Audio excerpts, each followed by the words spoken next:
సూర్యాపేట జిల్లాలో ఒక ఉద్రిక్తత వాతావరణం ఏర్పడిందనే చెప్పాలి. ఎందుకు భయ్యా ఏం జరిగిందంటే అక్కడ మరి కార్మికులందరూ కూడా పోలీసుల మీద ఎదురు దాడి చేసి వాళ్ళందరూ కూడా పరిగెత్తించి కొట్టారు. అయితే ఏమైంది భయ్యా అంటే ఏం లేదు, డెక్కన్ సిమెంట్ ఫ్యాక్టరీ అనమాట. అయితే ఆ సిమెంట్ ఫ్యాక్టరీలో రీసెంట్గా ఒక ప్రమాదం జరిగింది. ఆ ప్రమాదంలో బీహార్కి చెందినటువంటి ఒక కార్మికుడు చనిపోయాడు అనమాట.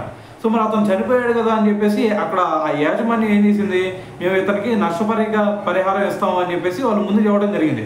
సో దాని తర్వాత ఇప్పుడు చూసుకుంటే వాళ్ళు మాట మార్చారంట. సో మాట మార్చారని చెప్పేసి ఇక్కడ అంటే తనకి తోటి కార్మికులు ఎవరైతే ఉంటారో వాళ్ళందరూ కూడా ఆందోళనలు దిగారు. అసలు ఒక ప్రాణం పోతే మరి మీరు నష్టపరిహారం ఎంత అన్నారు, అంతమంది చూసుకుంటేనో ఇప్పుడు ఏ విధంగా మీరు మాట మారుతారు, అక్కడ ప్రాణం పోయింది అని చెప్పేసి వాళ్ళు ఆందోళన చేయడం స్టార్ట్ చేశారు. సో మరి ఇటువైపు ఆందోళన చేస్తున్నారని చెప్పేసి ఇంకో పక్క నుంచి పోలీసులు అందరూ కూడా వచ్చి మరి ఇటువంటి సిచ్యువేషన్ని అదుపు చేద్దామని చెప్పేసి మరి పోలీసులు రంగంలో దిగితే వాళ్ళందరికీ ఎదురుగా మరి ఈ కార్మికులు ఎవరైతే ఉంటారో వీళ్ళందరూ కూడా మరి వాళ్ళని పరిగెత్తించి కొడతాం, దాని తర్వాత వాళ్ళ మీద రాళ్ళు విసిరేయడం, మరి పోలీసులు వాహనాలు ఉంటాయి కదా వాటిని కూడా మరి రాళ్లతో అద్దాలు పగలగొడతాం, ఇటువంటి సినారియో అయితే వీళ్ళు క్రియేట్ చేశారని చెప్పాలి.